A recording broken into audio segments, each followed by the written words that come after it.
안녕하세요. 시문의 황웅근입니다. 꿀맛 나는 세상 11일차 진도를 나가도록 하겠습니다. 숲속을 여행하던 한 사람이 어느 날 그 호랑이에게 쫓겼죠.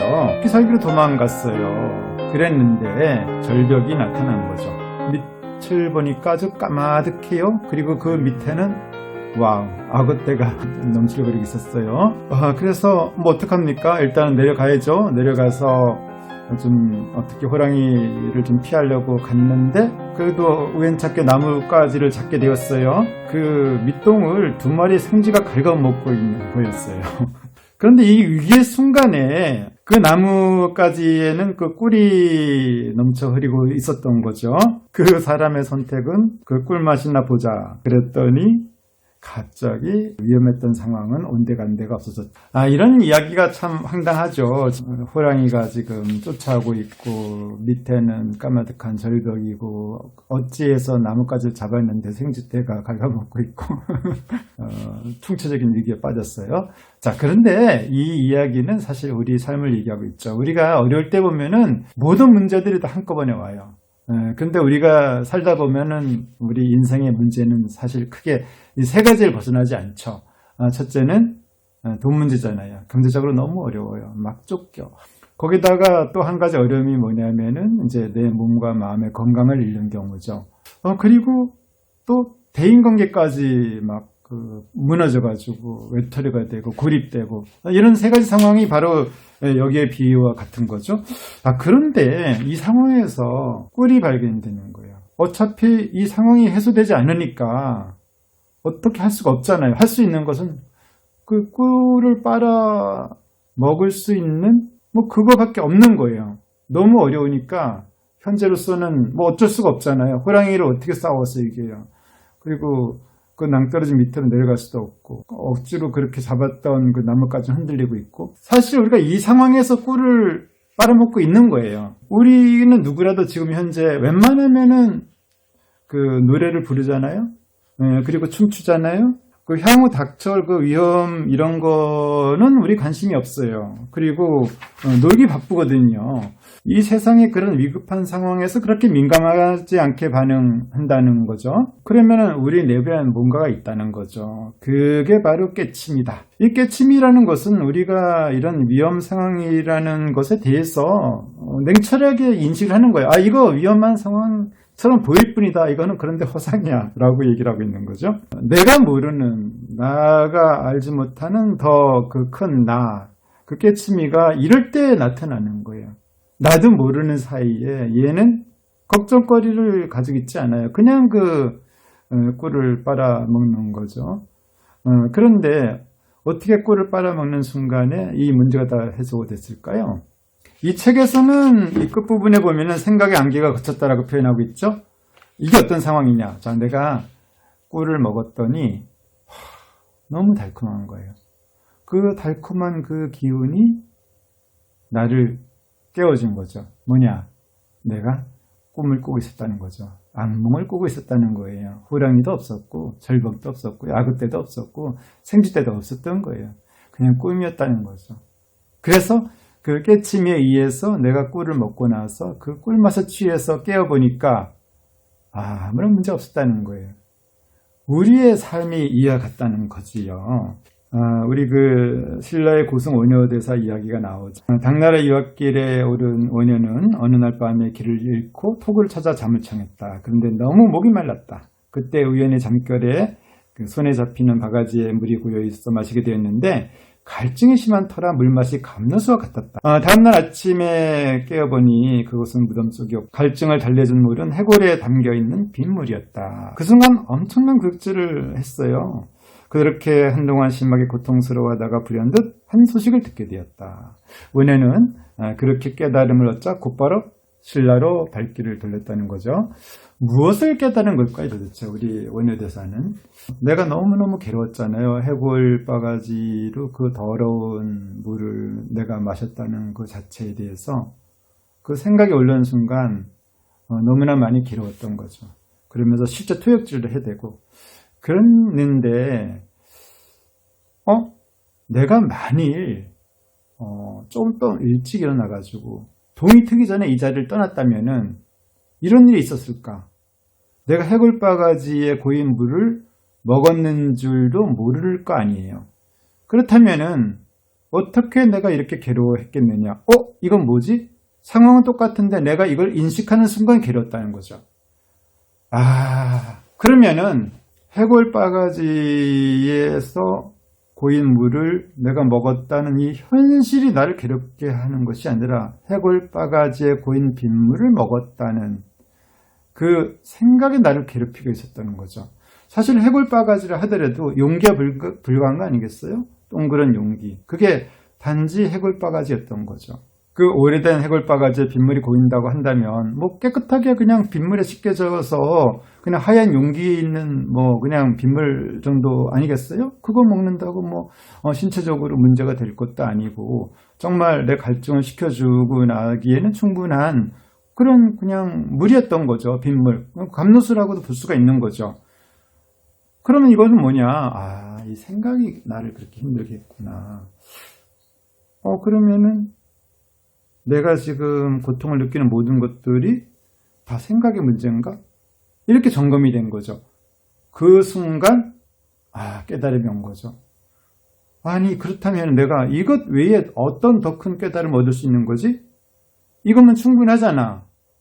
내 인생에 뭐가 어려워? 생각의 문제였구나. 생각하기 나름이네?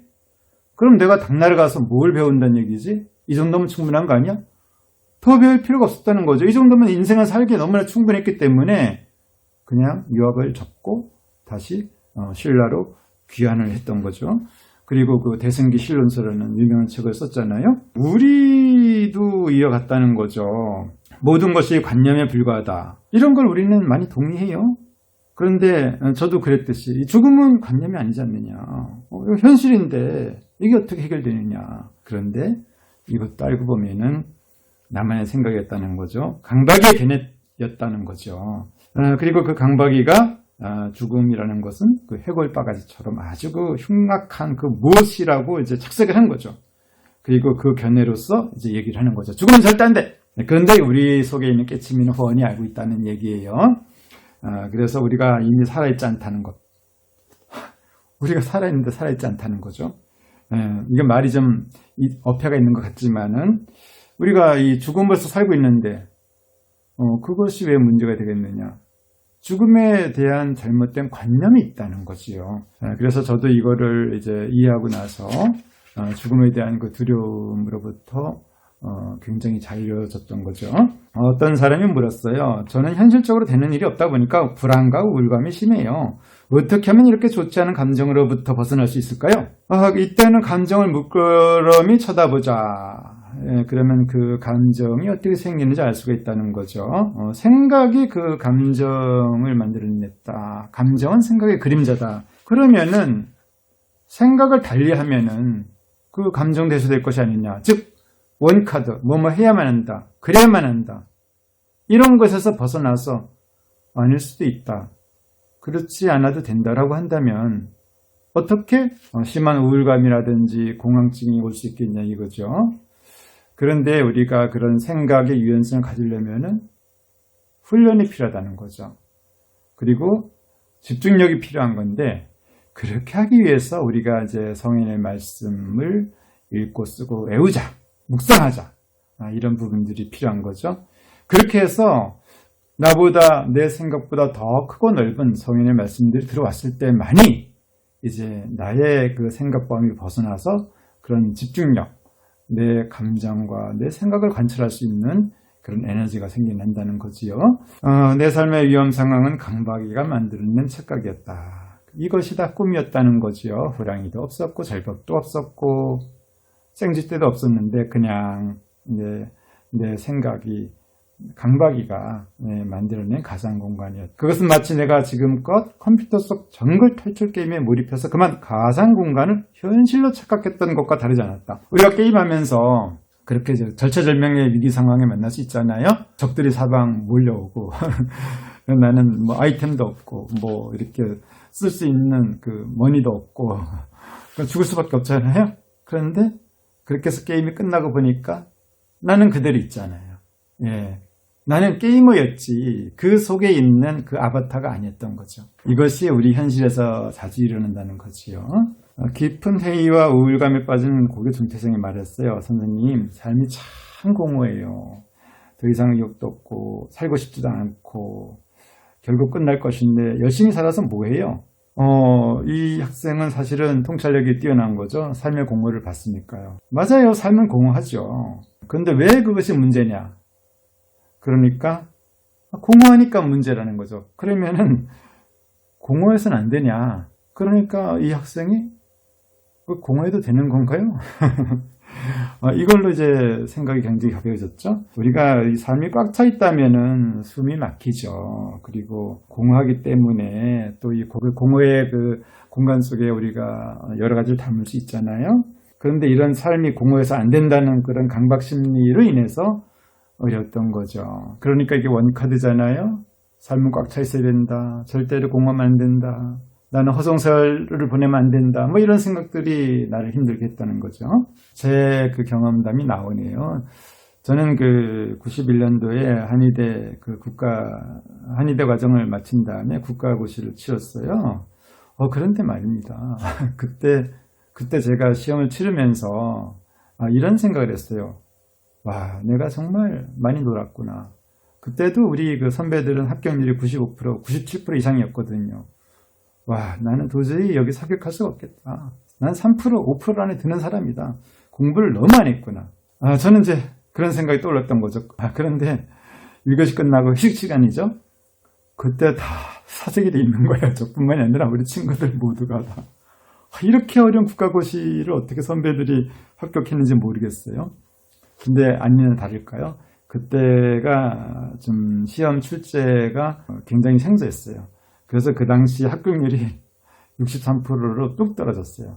아주 그 전대미문의 사건이었던 거죠.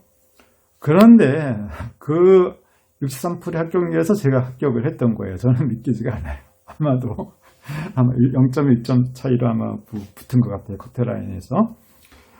저는 이제 사실 본과 4학년 때, 6년 과정으로 말한다면 6학년 과정이죠. 본과 4학년. 많이 놀았어요. 놀아가지고, 저같이 놀았던 친구들이 거의 다 탈락을 하고, 저만 그 친구들을 배신하고 붙었던 이런 일이 있는데, 그건 그거고, 제가 굉장히 스트레스를 많이 받았나 봐요. 10년이 지나도 이 꿈을 꾸고 있는 거예요.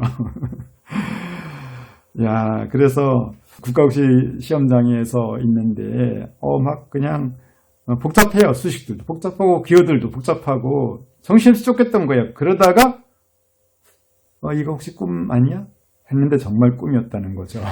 꿈 깨고 나서 저는 이미 한의원을 오픈해서 진료를 하고 있었던 거죠. 이제 이렇게 우리가 너무나 어렵다면은 이것이 다 이제 꿈속 세상일 가능성이 많다는 거지요. 그래서 죽을 만큼 그렇게 느껴진다면은 그건 나만의 생각일 수 있다. 그리고 그렇게 어렵다면은 악몽의 가능성이 많다는 거죠.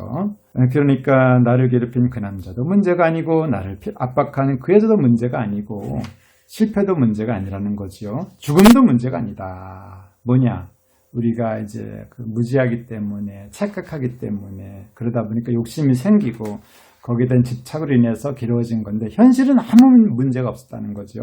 그러면 현실은 도대체 뭐냐?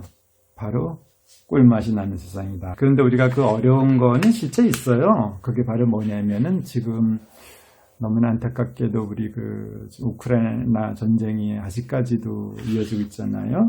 그런 상황이 꿈은 아니잖아요. 그런 상황이 아닌데도 불구하고 내가 어떤 절체절명의 위기 상황에 이렇게 놓여 있다면 이것은 거의 내 마음의 문제라는 거죠. 그래서 우리가 한번 생각을 해봐야 돼요. 너무 압박을 심하게 당하고 있다면은 이게 현실이 아니라 생각의 문제인가? 너무 한쪽으로 생각을 쏠려 있는 것은 아닐까? 즉 해동에 의해만 한다는 거죠. 달동네 카드 써도 괜찮은데. 그래서 우리가 이제 비근한 예로 나를 너무 심각하게 비하시키는 그런 생각을 할 수가 있거든요.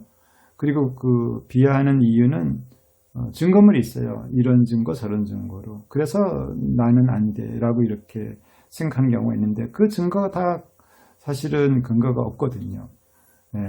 그냥 그렇게 생각을 몰아가는 것 뿐이죠. 그러다가 내가 콘에 몰려서 너무 어려우니까 현실이 그렇게 어려운 줄로 착각을 한다는 거죠. 이게 다 내 마음의 문제라는 거예요. 마음의 때가 깨었기 때문에 상황이 분간되지 않는다는 거죠. 어떻게 되겠느냐? 성인의 말씀에 근거해서 이 마음딸을 씻어내자는 얘기죠. 그러면 최악의 상황이 최상의 시나리오를 바뀔 수 있는 거 아니냐. 갑자기 꿀맛 나는 세상이 펼쳐지는 거죠. 그래서 여기에 있는 처음 등장하는 이 우화는요, 우리에게 희망의 메시지를 던져주고 있어요. 아니다는 거죠. 조금만 고개를 들어서 보거나 다시 한번 주변을 살펴보게 되면은 거기에는 무한한 가능성이 나를 기다리고 있다는 거죠. 그리고 그것은 희망의 문으로 연결이 돼 있고요. 나는 이제 그 리듬을 타고 갈 수 있다는 거죠. 누구라도 그렇다는 거죠. 어떤 상황에서라도 마찬가지라는 거죠.